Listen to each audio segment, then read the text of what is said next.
वागीशाद्या सुमनसः सद्वार्थानामुपक्रमे यं नत्वा कृतकृत्या स्युः तं नमामि गजाननम् सदाशिवसमारम्भां शङ्कराचार्यमध्यमाम् अस्मदाचार्यपर्यन्तां वन्दे गुरुपरम्परां योगिनं विश्वनाथाख्यम् अस्मत्तातस्वरूपिणम् आत्मलाभात् परं लाभं वक्तारं न कदाचन गीतार्थग्रन्थकर्तारं श्रीगुरुं प्रणमाम्यहं योऽन्तः प्रविश्य मे वाचं धृतिं बुद्धिं प्रचोदयात्। ओम नमः सभाभ्यः सभापतिभ्यश्च वो नमः। We are going to do Sanatana Dharma session number 10. As I told you earlier, this Sanatana Dharma series consists of various separate items, each one independent of the other. Therefore, you don't have to hear each one in any succession. All of that can be heard independently of all the others. Today we are going to talk about two great devotees, one from the mythological times and one from historical times. Actually, this first story is from the Bhagavatam. That is why I am going to recite a few shlokas from the Bhagavatam as preliminary prayer to Bhagavatam itself. जन्माद्यस्य यतोन्मयादितरतश्चात्ते स्वभिज्ञस्वराट् तेने ब्रह्महृदाय आदिकवये मुह्यन्ति यत्सूरयः तेजो वारिमृषां यथा विनिमयो यत्र त्रिसर्गो मृषा धाम्ना स्वेन सदा निरस्तहुकं सत्यं परं धीमहि निगमकल्पतरोर्गलितं फलं शुकमुखादमृतद्रवसंयुतं पिबत भागवतं रसमालयं मुहुरगो रसिका भुवि भावुकाः यं प्रव्रजन्तमनुपेतमपेतकृत्यं द्वैपायनो विचरकातर आजुगाव पुत्रेति तन्मयतया तरवोऽभिनेदुः यं सर्वभूतहृदयं मुनिमानतोऽस्मि। Om. So what is the devotee I am going to take up today? This is the devotee by name Ambarisha. This story comes in Bhagavatam, Srimad Bhagavatam, 9th skanda. Bhagavatam consists of 12 skandas, of which the 9th skanda is a kind of a whole kanda. 9th skanda, chapter 4. Right? This story of the devotee who was greater than the god of his devotion. Now, this story comes from the 7th Manvantara in Brahma's day. We are in the 7th Manvantara of Brahma's day, right? But this is in the 7th Manvantara, this Manvantara, in the beginning of this Manvantara. Already in this Manvantara, 27 Chaturyugas have gone. This is the 28th Chaturyuga. Each Chaturyuga, you know, is 4.32 million human years. So, the story that I am going to tell you is at least that much old, 4.32 million years ago. King Ambarisha was the great-grandson of Vaivaswata Manu. You know, each Manvantara is under the control, jurisdiction of one Manu. So this Manu, 28th Manu, is Vaivaswata Manu. Vaivaswata Manu had several sons. The son Nabhaga. Nabhaga's son was Nabhaga. Nabhaga's son was Ambarisha. So Ambarisha was the great grandson of Vaivaswata Manu. Ambarisha was the king. He was actually one of Rama's ancestors. So anyway, he was master of the whole earth with its 7 continents, right? So this story of Ambarisha, he was in spite of the fact that he was the king of the entire earth with its 7 continents, he had no garva or pride in him. He was a humble person, very devoted to the Lord, particularly the Lord Vishnu, and he was doing all sorts of worship, puja, all ritual pujas and other pilgrimages and various charities to the Brahmins, the Vedic Brahmins and things like that. So the Lord was very much pleased with him, and the Lord Vishnu gave him his own Sudarshana Chakra. You know, he had a Sudarshana disc, which is a very powerful thing, right? And which has divine powers, very mystical powers. So the Lord gives him his Sudarshana Chakra. Now this Ambarisha once did what is called a Dwadashi Vrata. What is a Dwadashi Vrata? Dwadashi Vrata, you see, the fortnight, each fortnight has 15 days. The 11th day is called Ekadashi, the 12th day is called Dwadashi. On Ekadashi day you are supposed to be fasting. On the Dwadashi day you are supposed to break the fast. That breaking the fast is called technically Paranam. So Dwadashi, every Ekadashi he fasted, and the next day at a proper time when the Dwadashi comes or before Dwadashi ends, he has to break the fast. And this year-long vrata came to an end in the month of Kartika, and at that time he observed a 3-day fast, and the breaking of the fast, Paranam, was going to happen on the Dwadashi day, the 12th day of that Paksha, of that fortnight. And you know, the king was greatly respected by his people, by his retinue, by his ministers, by all people, not only in the palace but in the whole country.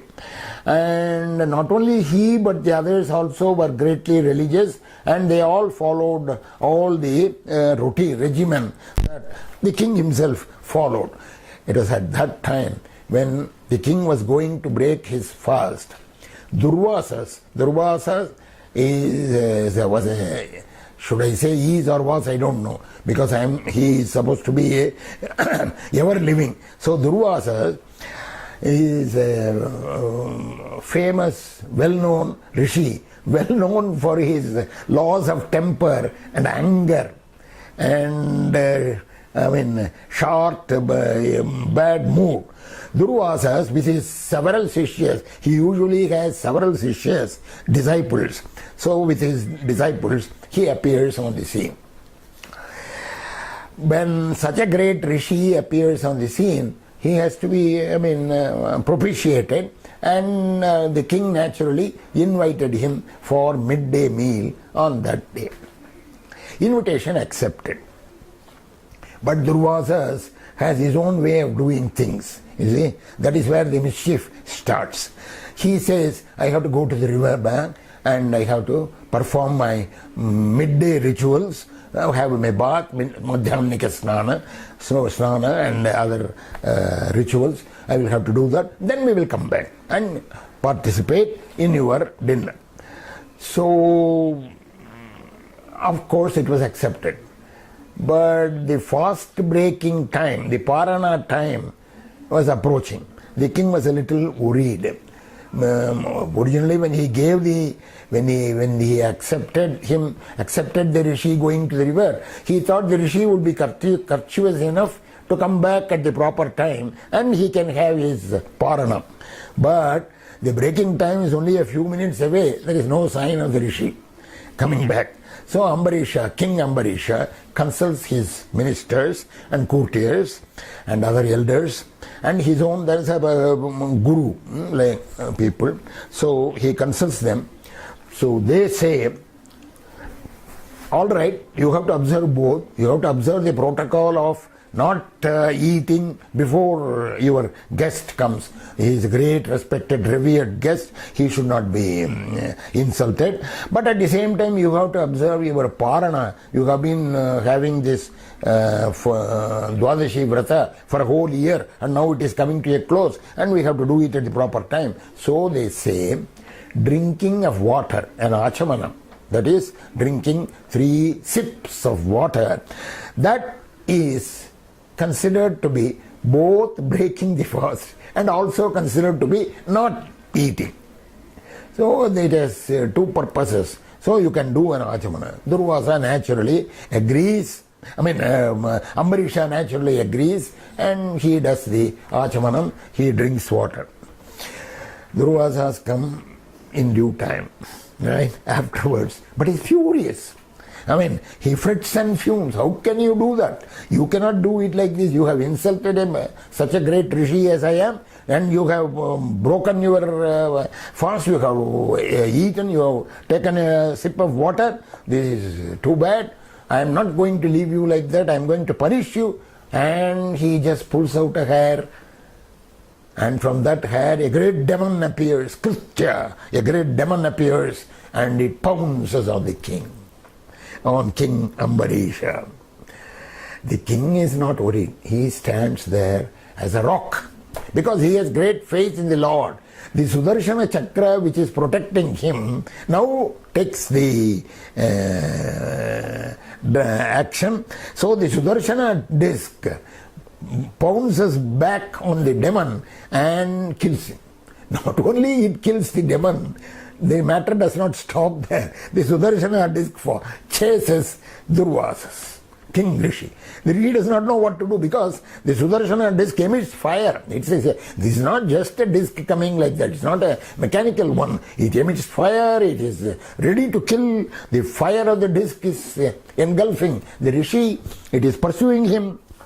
So he runs. He runs for his life. All the world over, everywhere.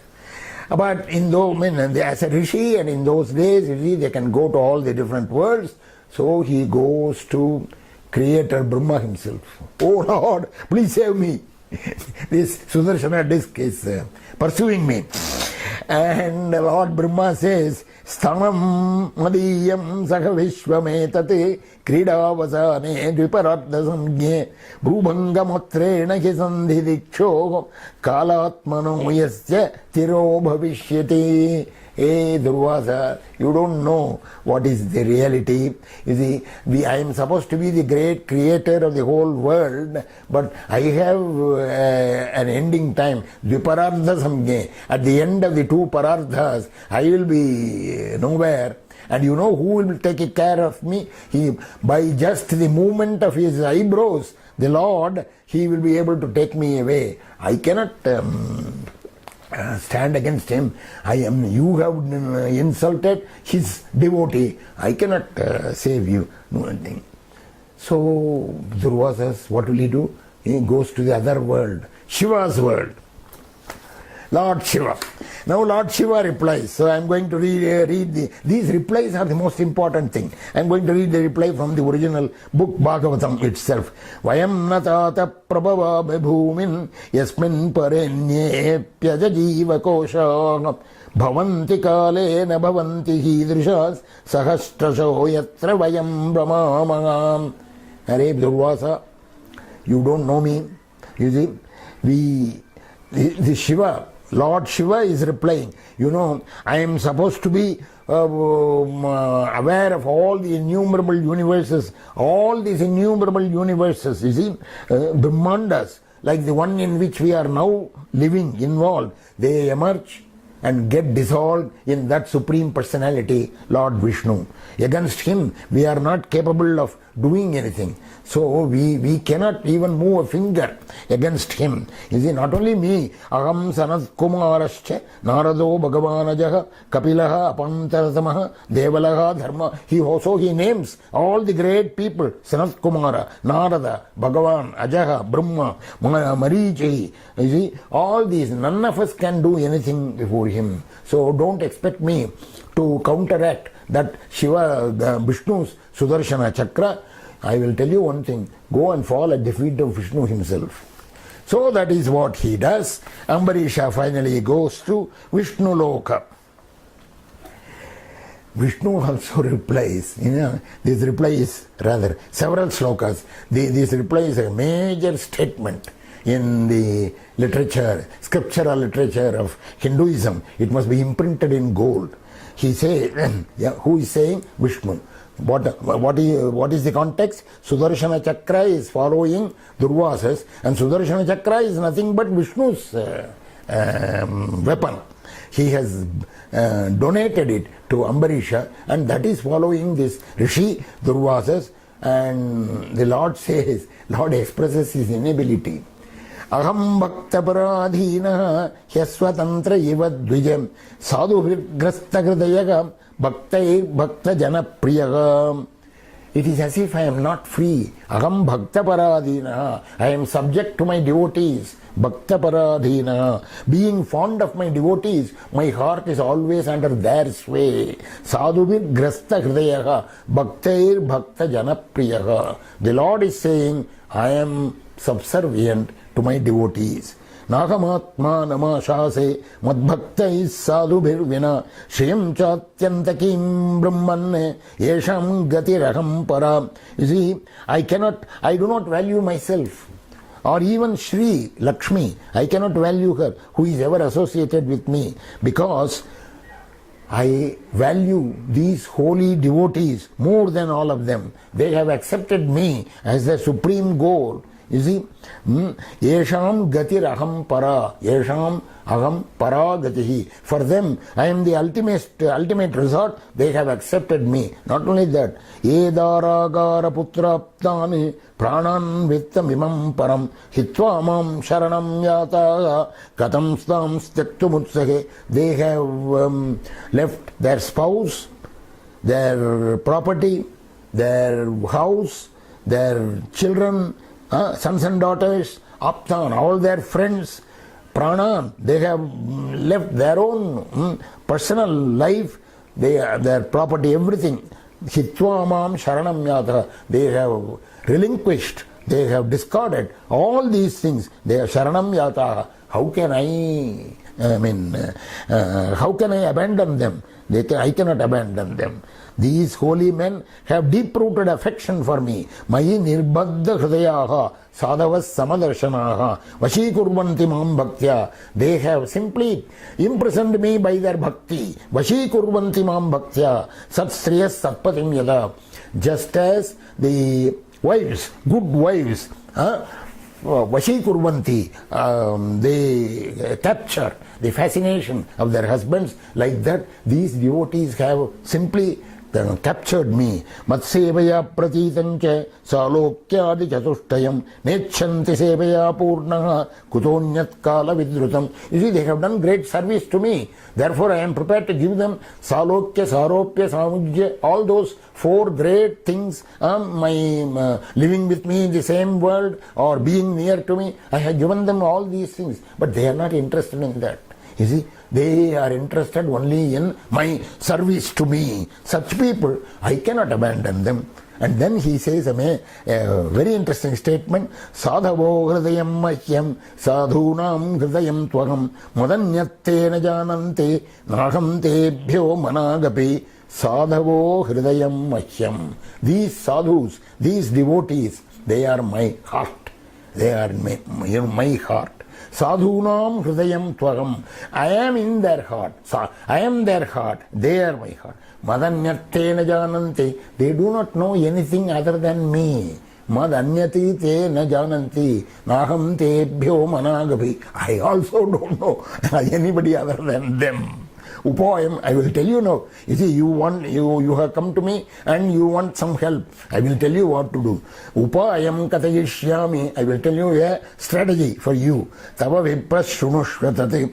And then he goes on saying, go back to the original Ambarisha himself. That is the only way for you. You go back to him. So naturally, this Ambarisha runs all the way, comes back to Ambarisha. And this Durvasas comes back to Ambarisha and falls at his feet. You see, the devotee is greater than the god of devotion. This is the thing. Of course, Ambarisha is very solicitous. He immediately prays to the Sudarshana Chakra in great ways. Please pardon him. And so he the king falls at the feet of the Sudarshana Chakra, and the Sudarshana Chakra, is pacified, and that is how that story ends. The whole point is that the fact that the devotee is greater than the god of the devotion, this is a constant refrain in all religious literature. But in Hinduism, it is illustrated by many stories. Right? This is the story from mythology, Bhagavatam. I will tell you now a similar story where the same thing happened, devotee calling the tune in historical times. Right? This is mythological times. You may say, all right, it's a story. It has no more value than a story. But listen. Tirumazhisai Alvar, in the 4th century, between the 4th, we don't know the exact time, 4th century and 9th century, between that time. So in the 3 or 4 centuries. The Tirumazhisai Alvar, he lived in the village called Tiruvekka in Kanchipuram, Kanchi district. It was all those things are now subsumed in the greater city of Kanchipuram. So we are in the area of Kanchi, right? Yes. You know, in the Vaishnava canon, there are what are called 108 Divya Deshams. They are great pilgrimage centers and divine centers which one has to go and observe the Lord, be in the presence of the Lord, and so on. So Divya Desham, these of the 108 Divya Deshams described in the Vaishnava literature, 14 are in Kanchipuram. 14 of them are in Kanchipuram. One of them is Tiruvekka, the village in Kanchipuram. That is where the Tirumazhisai Alvar was propitiating the Lord Vishnu. He had a disciple called Kanigannam, right? Kanigannam. Tirumazhisai Alvar himself is believed to be an avatar of the Sudarshana disc, which we were talking just now. So Sudarshana, you see, the various Alvars are supposed to be the Amshas, the avatars of the various accessories of Lord Vishnu. So Sudarshana disc, he is the avatar of Sudarshana disc. He was earlier called Bhaktisarar. Later he got the name Tirumazhisai Alvar. Now, this Kanigannam, who was a disciple of Tirumazhisai Alvar, was naturally, as his guru, he was very compassionate, very religious, very soft. And one day he was walking on the road, he saw a hunchback lady, old lady, dropping something on the floor, and she was not able to take it back because her body structure would not allow her to bend. She was struggling hard, and he was looking at it from the other side of the road. So he walked across the road and helped her, and not only he helped her pick up that thing which she had lost on the road, he stroked her back, thinking of his guru, asking of his guru's grace. Lo and behold, her hunchback thing disappeared. She became a normal woman. Not only she became a normal woman, earlier she was an old lady, now she became young and beautiful. So he invoked his guru's grace, she became not only normal, but young and beautiful. This story spread like wildfire, and it reached the ears of the king, the Pallava king of that time, Pallava king of Kanchipuram. My own opinion is that Pallava king must have been a playboy. So he immediately thought that I should get that young lady. So he married that young lady. This hunchback lady who was made into an young lady by the grace of the Guru, by this Kanigannam. In the Gita, there is a famous we are going to come to it in the Gita very soon. Vigata Spragaha. Sukheshu Vigata Spragaha. When the Sukha comes, you ask for more. more of that sukham. So the king, now he had got this young lady as his wife. Now he was himself not very young. He was old enough. So he wanted to become young. Because he had heard about Kanigannan, who has stroked her back and made her young. So he called Kanigannan and asked him to change himself, the king himself, into a youth, so that he can cater to his sensual needs more comfortably. Kanigannan refused to oblige. He said, this is preposterous. This is preposterous. This is no good. I mean, you are asking me to do something very bad. I am not going to do this. Not even my guru will be able to, will agree to doing this. No, I am not doing this. And the king immediately got furious. He banished Kanigannan from the kingdom, from the Kanchipuram kingdom. This is history. This is a true story. Kanigannan accepted the punishment. All right, I will go out. What is that? Bharat, the country is wide enough. I will go out of Kanchipuram, out of your Pallava kingdom. But before that, he wanted to take leave of his own guru, Tirumizhi Alvar. So he went and told Tirumizhi Alvar, sir, I am going. This is no good. I cannot live here, this man. But Tirumizhi Alvar also was felt insulted. So he also said, all right, if that is the state of this kingdom, I will not live in such a place where one will not respect the devotee of the Lord. So I am also coming with you, so let us go.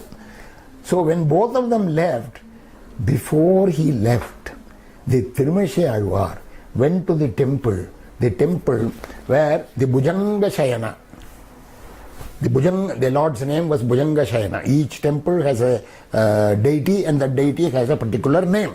So Bhujanga Shayana, so he went to the temple of Lord Bhujanga Shayana, and you see these great Alvars, you see they talk with the Lord as if the Lord is present before them. So they talk. So he talks. And he said, Kanigannan is going out of Kanchi, O Lord, therefore you don't have to lie here anymore. My poetic instinct tells me, since I am leaving with him, you also, the Lord was on his serpent bed, the usual reclining posture of Lord Vishnu. So you also roll your serpent bed and follow me. And the Lord did it. That is the thing. You see, this song in Tamil is a very interesting song. I have to tell you the song and then I will tell you the meaning. Kanigannan pohinran kamaru pungachu manivanna nee kedakka venda thunivondrai chenna pulavon yan solginren neeyum undan painnaga pai suruttikkol. Pohinran, my Kaniganna, my disciple, your disciple, O Lord, is going away. You see, and therefore you don't lie down here. I dare to tell you. You see, roll up your bed, serpent bed, and come with me, along with me. So all of them left. What does it mean? The whole town, the whole area was steeped in darkness. Nothing happened. So this soul-stirring verse, because that was the power of the devotion of Tirumizhi Alvar. This is the devotion. So this soul-stirring verse in Tamil made the Lord go along with him, and Kanchi was steeped in darkness. And they all went and stayed for the night in a distant place. That place is now called Oririkkai near Kanchipuram, Oririkkai. That is, for one night they stayed there. You are going to see the denouement of the story. Now the whole town is steeped in darkness. So naturally the Pallava king realized his mistake. So he went after the two devotees to apologize. Naturally, he went after the two devotees and apologized. When he apologized, Kanigannan agreed to return. First he apologized to Tirumazhi Alvar. Tirumazhi Alvar said, nothing doing, you better apologize to this little fellow here, Kanigannan. You have insulted him, you apologized to him. So he apologized. So Kanigannan agreed to return. Tirumazhi Alvar agreed to return. Now he sings the same song to the Lord with slight modification. You see, Kanigannan பொக்குழிந்தான் காமரு பூங்கச்சி மணிவண்ணா நீ கிடக்க வேண்டும் துணி ஒன்றைச் சென்னா புலவோன் யான் செலவொழிந்தேன் நீயும் உந்தன் பைன்னாகப்பாய் விரித்துக்கொள். So you see, that is, the Kanigannan is going away. Earlier he said, now he said he has changed his mood. Earlier he said, you should not lie down here anymore. But now he says, now you should lie there, right here, in this temple. I dare tell you, I have revised my own thoughts. நீயும் உந்தன் பைன்னாகப்பாய் serpent bed விரித்துக்கொள். Now you roll back your serpent bed and come over. And that is what happened. This is what I call devotee calling the tune even in historical times. That is why that Lord is called, earlier he was called Bhujanga Shayana, the deity. Now he is called Yathoktakari. Yathoktakari means he did what was told to him. Yathokta, whatever was said to him, Kari, he did it. So, in fact, in Tamil, it is a long thing. Sonnavannam Shaida Perumal. Sonnavannam Shaida Perumal. This temple is there in Kanchipuram. You should go and see it. See the temple, because Kanchi Mahaswamigal has given you an interesting sideline, a further thing about this story. Kanchi Mahaswamigal says, there is one more beauty in this story. What is the beauty? The Lord was reclining earlier. Now also he came back and reclined. But he reversed his reclining position. He reversed his reclining position. Right? Now he is having, so you must know the directions. You see, let's see, north, south, east, west, south, north. The Lord is now reclining, the head south, feet north, facing west. Head south, feet north, facing west. Showing, the right hand showing. You see, now look at it. Head south, feet north. So he is reclining on his left hand and showing the Abhaya Mudra. If you go to usual reclining position of Vishnu, you will find always he is resting with his right hand and this thing will not come there. The Abhaya Mudra will not be there. You see, the Abhaya Mudra will be there only when he is reclining on his left hand and showing the Abhaya Mudra. That is there in this place. He changed his position. Earlier he was doing it the other way. That is, earlier he was having his head here and feet there and as usual like this. So there was no Abhaya Mudra. So now he has changed his position. We do not, there is no historical record of this. Kanchi Mahaswamigal, I have the word of Kanchi Mahaswamigal. I rely on that. This is what had happened. In fact, the reclining position of Lord Mahavishnu, there are three great places: Sharangapani in Kumbakonam, Padmanabha Swami in Trivandrum, and Ranganatha Swami in Srirangam. In Srirangam, he is facing south, right? Facing south, head west, and feet east. He is doing this. No Abhaya Mudra. In Kumbakonam and Thiruvananthapuram, the same thing. He has his head resting on the right hand. So there is no Abhaya Mudra in both the places. This is the only place where you have that. You should go to Kanchipuram and see this. Anyway, it is interesting to know that that is why this story, the story of Ambarisha, where the devotee called the tune. For the devotees sing, the Lord has to bend. Here again this thing happened in historical times. This is the most interesting part of the story. So with that, we end this session of Sanatana Dharma 10 called devotee calls the tune. स्वस्ति प्रजाभ्य परिपालयन्तां न्याय्येन मार्गेण महीं महीषाः गोब्रह्मणेभ्यः शुभमस्तु नित्यं लोकाः समस्ताः सुखिनो भवन्तु.